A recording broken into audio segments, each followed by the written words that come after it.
odam bo'lmaydigan ish plaslar, qanday odamning balı vaqsi, sen haqi.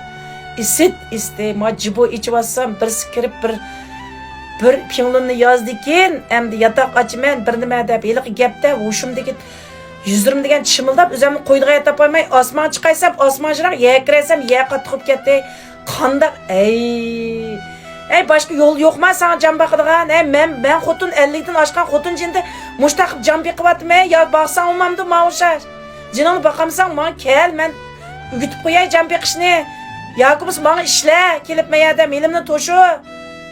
Nima degan ne? Mush jibo ichmas kirib, el yataq ochmay, el shiping ochmay, el oqbirnam ko'k oldi. Meynat buzuq gaplarni qilib, mush qilib chiqyapsiz. Qanday haqiysan? Shidiqchiligim qamidi, nima bo'lib ketishding, ey? Nima bo'lib ketishding, ey? Yurishingdan qo'rqmamsa, ey tegmamsa, balaliq bo'lmamsa, onu bo'lmamsa, kelgusida. Haq nima deydi, lanet? Urug' tuqqanlaring yo'qmi? Sen to'naydiganlar yo'qmi? Eydiz bo'lmamsa, kasal bo'lmamsa. Hey lanet, insof bersin. Bunda bo'lib ketmaydi. To'g'ri yo'lda pul topmayli. Manda mehnat yo'lda pul topmayli.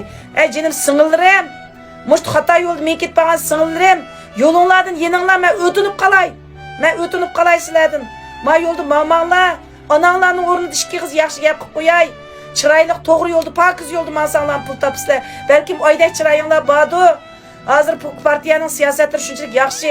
Qayerga berib nima ish qilman desang, jining beqib ketalaysa, bir yerda xalqning qo'lida ish mumkin, maosh ishlasang, jiningni boqalaysa. Unda qilma, bu yo'lda mangma, men mehnat yo'lda mangmanglar, o'tinib qolay, insof bersin. Ko'nglingiz insof bersin, unda qilmanglar. Bu jibojinim kirib, mening jibojinim kirib tatbatmay, mushu biyaram bo'lib ketdim, axir 100 necha odam batdi, men jibodan chiqib ketdim, nomus qilib deb, menda gapni qilmanglar, o'tinib qolay.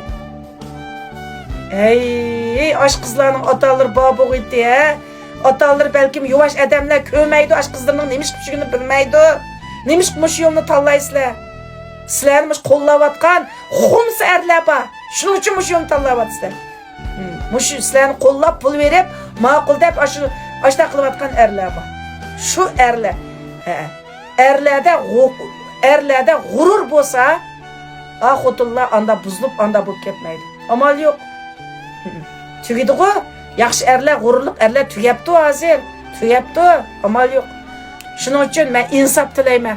Barcha azlarim insof tilayman. Men ota-ona bo'lganlar, bolalaringlarga yaxshiroq bir tarbiya qilib qo'yinglar.